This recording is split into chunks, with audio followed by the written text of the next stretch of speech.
नमस्कार दोस्तों, this is Anand Rupam and welcome to unknown patriots. इस चैनल को लाइक शेयर एंड सब्सक्राइब ज़रूर कर लीजिएगा। धुरंधर 2 द रिवेंज, ये रिवेंज लेता है हमारे जो सो कॉल्ड धुरंधर्स हैं। एक नहीं, कई धुरंधर्स। ये डेडिकेटेड है हमारे जो अननोन गनमैन हैं। तो आज हम लोग इस वीडियो के चर्चा में हम लोग डेडिकेट करेंगे उन अननोन गनमैन को और बात करेंगे एक एक करके सारे कैरेक्टर्स की जो इस मूवी में दिखाई गई है और वो एक्चुअल में कैसे मारे गए। अननोन गनमैन और हमारे धुरंधर ने कैसे उनको निपटाया। रणवीर सिंह जो कैरेक्टर प्ले कर रहे हैं, हमजा अली मदारी, वो एक बंदा दिखाया गया है, लेकिन वास्तव में ऐसे कई धुरंधर है और सिंबॉलिकली हमजा अली मदारी उन सारे जो अननोन धुरंधर्स हैं, जो अननोन गनमैन हैं, उनको एक सिंबॉलिकली वो रिप्रेजेंट करते हैं। कहानी की शुरुआत हुई थी कांदार हाईजैक से और ये ट्रेलर में दिखाया भी है कि कैसे जहूर मिस्त्री अजीत डोभाल को मॉक कर रहा है कि हिंदू बड़ी ही कमज़ोर कौम होती है, पड़ोस में ही रहते हैं, जोर लगा के देख लो, जो उखाड़ना है उखाड़ लो। वास्तव में दोस्तों, जब कांजा जो IC-814 जब हाईजैक हुई थी, उसके बाद इस प्लेन को ले जाया गया था अमृतसर और अमृतसर में आधे घंटे से लेकर 45 मिनट तक उस प्लेन को रोकी गई थी रिफ्यूलिंग के लिए। और वहाँ अजीत डोभाल चीख चीख के अपने जितने भी जो थिंक टैंक है, जो निगोशिएट करने के लिए जो पूरी उनकी जो IBN जो रॉ की टीम थी, जो कोर टीम थी, उसमें अजीत डोभाल भी थे, वो रिक्वेस्ट कर रहे थे कि मुझे पूरे मिशन का चार्ज दिया जाए और इस मिशन को मुझे पूरा ओपन आर्म, एक फ्री हैंड दिया जाए ताकि मैं इसे लीड कर सकूं। एक कमांडो ऑपरेशन करते हैं और उनको एंगेज रखते हैं और किसी भी हालत में अमृतसर से उड़ने नहीं देना चाहते थे।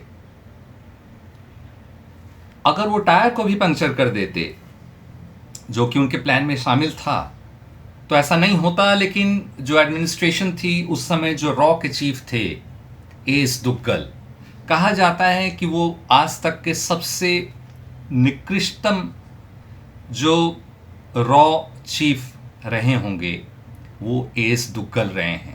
बाद में वो अमन की आशा से जुड़े और पाकिस्तानी ISI के जनरल्स के साथ मिलके वो किताबें लिखना चालू कर दिए और उसी गैंग का वो डफली बजाने लगे। एस दुग्गल ने खुद बोला था कि वी वर क्लूलेस, पता ही नहीं करना क्या है। इस बात का जो एक खींच अजीत डोभाल को हमेशा रहा। उन्होंने अपने इंटरव्यू में भी बोला था कि जब वो निगोशिएट करने के लिए प्लेन में गए थे और कैसे भारत माता की जय के लिए उन्होंने बोला और लोगों ने नहीं बोला, जो कि धुरंधर पार्ट 1 में भी दिखाई गई थी। यहां तक सब लोग जान रहे हैं। इसके पीछे एक बहुत ही एक दर्दनाक घटना भी घटी थी दोस्तों। विनोद कटियाल, जो रूपिन कटियाल जो मारा गया था, रूपिन कटियाल के फादर विनोद कटियाल ने अजीत डोभाल जी को एक चिट्ठी लिखी थी और चिट्ठी में उन्होंने ये लिखा था कि सर, जैसे मेरा बेटा मारा गया, वो भी एक देश का ही बेटा था, इसका बदला आप जरूर लीजिएगा। सालों बाद एक कैबिनेट मीटिंग होती है, नेशनल सिक्योरिटी काउंसिल की एक मीटिंग होती है।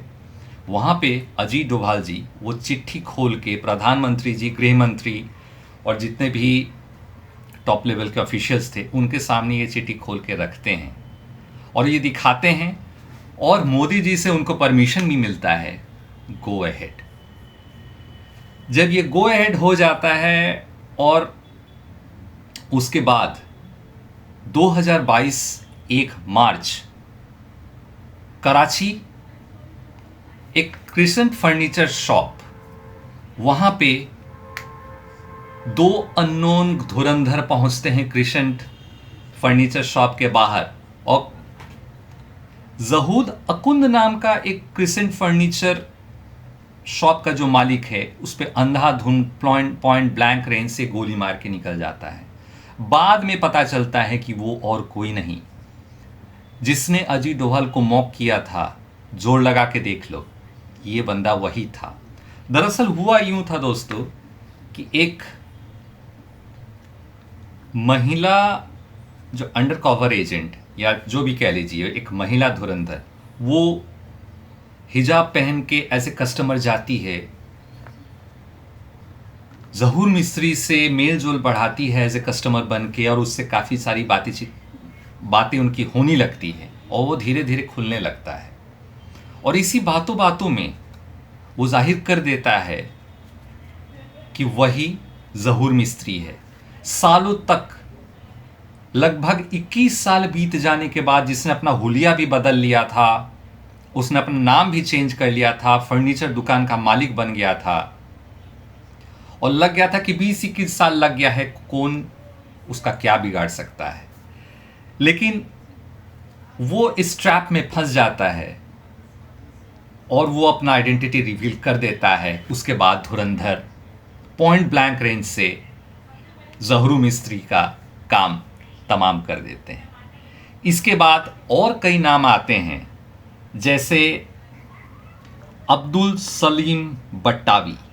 ये अब्दुल सलीम बट्टावी, आप जो धुरंधर मूवी देखते हैं, ये बट्टावी को उस जो 26/11 की जो प्लानिंग होती है उसमें दिखाया जाता है।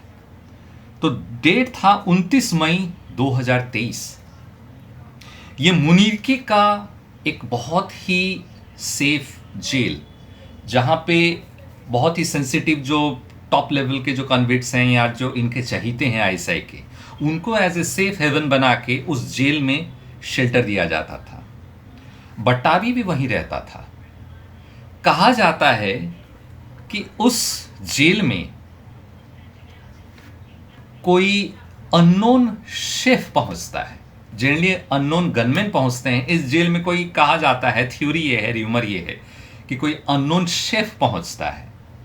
और कहा यह भी जाता है कि खाना खाने के बाद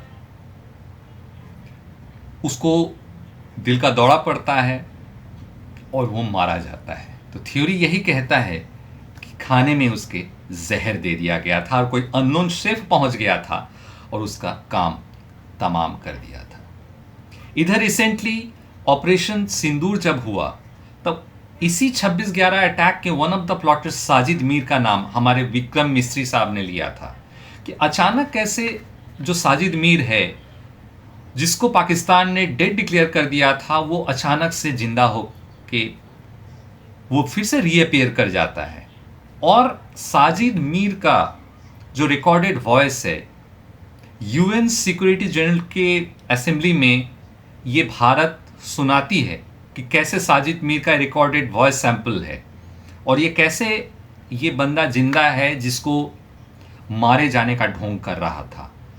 साजिद मीर को भी डर था कि अननोन गनमैन इसको निपटा देगा, तो वो बहुत ही सेफ हाइड आउट में वो छुपा हुआ था और उसके बारे में पाकिस्तान ने र्यूमर फैला रखी थी कि साजिद मीर मारा गया है। लेकिन बाद में अभी पता चल रहा है कि साजिद मीर अभी भी जिंदा है।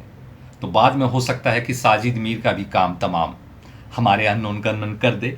ये तो क्या होता है बाद में देखा जाएगा।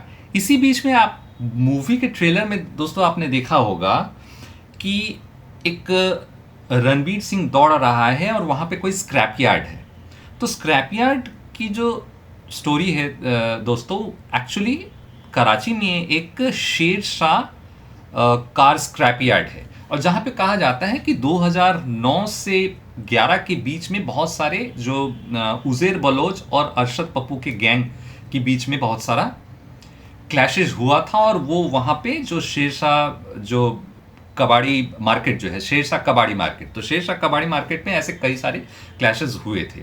उसके बाद होता यूं है कि उज़ैर बलोच जो है अरशद पप्पू का सर काट के, इसका वीडियो भी मौजूद है कि अरशद पप्पू का सर काट के वो फुटबॉल खेल रहा है। उसके बाद उज़ैर बलोच पाकिस्तान छोड़ के भाग जाता है, दुबई में पनाह लेता है, और अचानक इंटरपोल को कई सालों के बाद एक टिप मिलती है और उज़ैर बलोच को दुबई से पकड़ लिया जाता है। कहा जाता है कि यहाँ भी कुछ अंदर के मामले हैं, किसने टिप दिया, क्या दिया, ये तो पता नहीं, मूवी में आगे क्या दिखाएंगे, लेकिन हकीकत यही है। और अब आते हैं एक बहुत बड़ा जो फिनेंसर था, दो भाई थे खनानी ब्रदर्स। जावेद खनानी के बारे में कहा जाता है कि जावेद खनानी जब डिमोनेटाइजेशन के जस्ट कुछ एक दिन बाद ही, शायद 2 दिन बाद ही, जावेद खनानी आत्महत्या कर लेता है, सुसाइड कर लेता है। कहा जाता है कि एक अननोन जो एक अंडर कंस्ट्रक्शन बिल्डिंग थी, तो अंडर कंस्ट्रक्शन बिल्डिंग से वो कूदता है और वो मारा जाता है। वो सुसाइड था, ये कहा जाता है। लेकिन कहा जाता है कि ये कुछ अपने जितने भी ब्लैक मनी वगैरह था, वो ये सब जितने भी अंडर कंस्ट्रक्शन बिल्डिंग ये प्रॉपर्टी वगैरह में लगाता था, तो उसी बीच में उसको कुछ कॉल्स वगैरह भी आई थी, जब रिकॉर्ड खंगाला गया था कि कुछ इसमें इंफॉर्मेशन है, लेकिन वो दबा दिया गया। लेकिन यहाँ भी कहा जाता है कि जावेद खनानी सुसाइड नहीं किया था। कहा जाता है कि उसको इतना बड़ा लॉस हुआ था डिमोनेटाइजेशन के बाद कि वो सदमा बर्दाश्त नहीं कर सका और वो कूद गया। लेकिन यहाँ भी दबे स्वरों में ये कहा जाता है कि अननोन गनमैन ने उन्हें अंडर कंस्ट्रक्शन बिल्डिंग के टॉप फ्लोर से नीचे फेंक दिया, तो जावेद खनानी का भी काम वहाँ तमाम हो गया। इसके बाद आपने देखा होगा,